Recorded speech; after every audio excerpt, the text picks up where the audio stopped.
Good afternoon. How many people have actually eaten so far or are still waiting to eat? Hey. Everybody's eaten. Good. So you're all in the food coma, so you're entirely here to just hide away from everybody else whilst it's dark. Maybe a 15-minute nap. All right, so for those of you who have no idea who you are, I'm pretty sure you're aware who you are, and I am Mike Elsmore. I'm developer advocate at InfoBip. If you wish to pester me on the internet, this is the corporate one, this is the personal one. Find me, send random stuff. I appreciate memes, bad jokes, and being told off. So I work at this company called InfoBip. If you haven't come down to the booth, which may be some amount or all of you, because I can't see diddly squit from up here, that we are a telecommunications API platform, so we send messages via APIs on your behalf, text messages, SMS, RCS, WhatsApp, etc., up to about 31 of them. And that is where this all comes in, because I'm still new to the company. I've only actually been around for 6 months. And I was doing that wonderful thing where you start poking around what your company does, because who here does all their research before they join a company? I definitely didn't.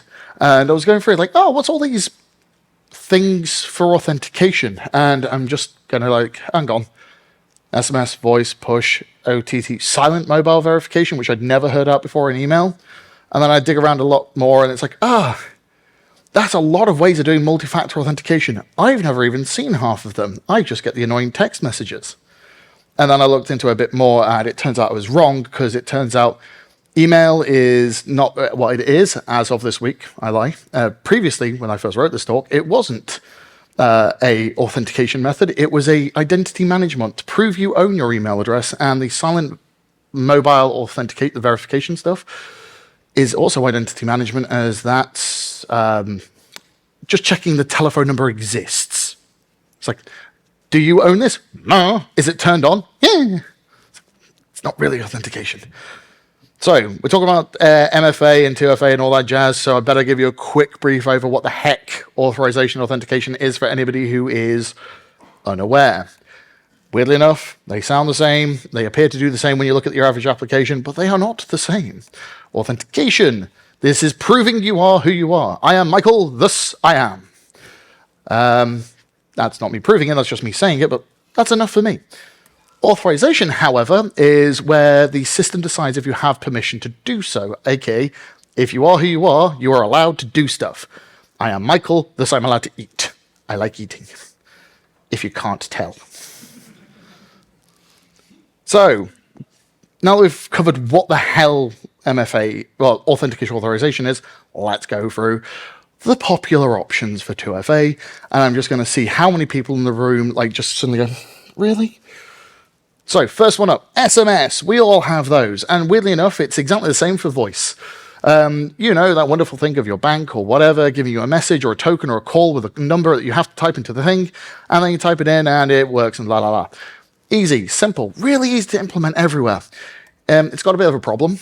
So we don't have this so much in European nations, but it turns out in North America there is a lot of social engineering where people will assume to be you and steal your telephone number from your operator. It's nice to know where a signature is used instead of a chip. Everything's great for security. So there's also the fact that there is a more sophisticated problem, which is the SS7 vulnerability, aka the ability for somebody to set up a fake telephone network in the form of 2, 3, 4, 5G networks and actually intercept and process your messages. I don't really think that's a problem, but it turns out it is a vulnerability, but if you're spending the money to do that, you've got other problems involved, usually corporate and espionage and governments. Other one, TOTPs, you know, those wonderful things where you get an app that tells you to, here's a number that's active for 60 seconds, then type it through.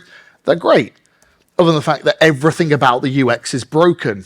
I don't care if you work for Google, it sucks.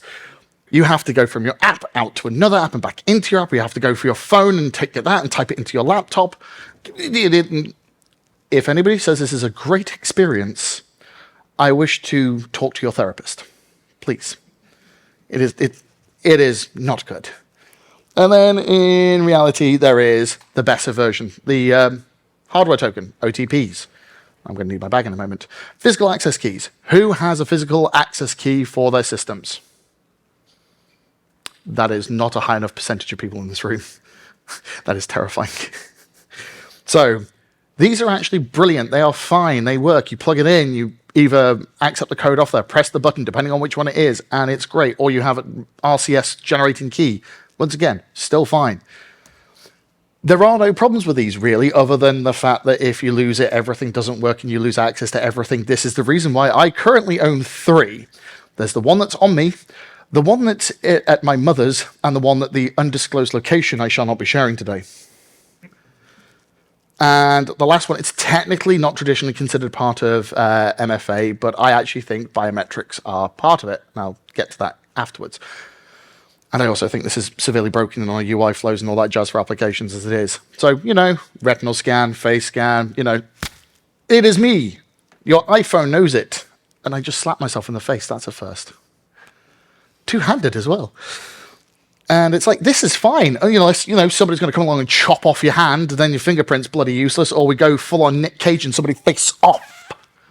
Now, if you're old enough to know this reference, you are my people.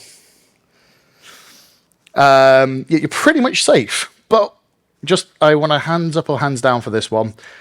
Is everything terrible about MFA? If you agree that it is terrible, I wish you to put your hands up. Wow, some people actually think MFA is good. Well, it is completely broken. Everything about it's broken. The UX flow is broken. The information flow is broken. The fact that it is so easy to hack, it's broken. The fact that people don't implement it correctly is broken. Everything about it is broken. I work for a company that provides it as a service. I'm still saying it's broken. But you know what? We're still going to bloody well do it.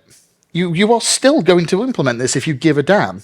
And there's no slides for this, but that's because I really don't want a written record of this. People are stupid. People are really stupid. Password sharing. I know people in corporate organizations that have security chase them weekly because they've shared a password.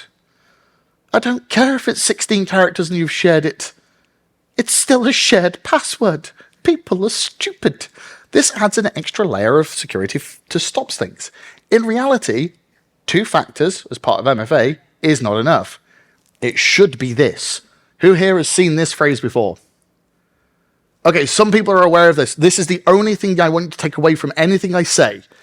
This thing, it is stupid important. This thing, something you know, your password, your email, you've proved that you know some stuff. Oh, wait, that's the thing that's easily accessible to other people. And if you work for a corporation, your email is totally guessable. Something you have, a phone, a token, something to prove that you have authenticated this device and this is proving that you are there in person doing the thing. Amazing. No, the CVV code on the back of your credit card does not count. And something you are. Now, this is the reason why this phrase, I still think that MFA should actually be 3 factors. This is where we should have biometrics. Biometrics should be used alongside passwords, alongside a second factor of authentication to do any action that is destructive or creative. Any of them. But no, instead, somebody was really like, you know what's really good? People are lazy. We can replace their passwords with biometrics. And the first iteration we're going to be able to do it whilst they're asleep. You what, mate? No, that is not how we do it. You have it as an extra function, not something to replace it and then implement it badly. Yes, we're all software engineers. The first version is always terrible. And anybody else saying that it's always great, we know it's not. We've all looked at code that's over a year old. It's terrible. So this is important. This is something we should all take away. This is the reason why MFA is actually important. We should give a damn. And more importantly, if for the love of God, who here works in infrastructure or in an operations capacity? Or at least one person's owning up to this. You have a physical key. That is fine. You should have a physical key. And I say this from an anecdotal story. I used to be lead engineer and the operations person for a company called Pack Publishing. Yes, the really, really shitty book publisher. And unfortunately, I was on Christmas cover. I spent all day on my phone playing games, avoiding talking to my mum and my family. We had a Sev 2. My phone was dead. That's where my authentication factor came from. Sev2 had to wait 30 minutes for me to find a charger, charge my phone before accessing it and reporting that I was even there. I got in a lot of trouble. So please, for the love of God, if you do anything in infrastructure or anything important to your application and management and running it, have a phone authentication method. But please have a physical one as well for those moments when you make an absolute idiot of yourself in front of everybody in the company and are actively called out when it's a problem. So, yes, that's it. 2FA or not 2FA? The answer is 2FA. Good night.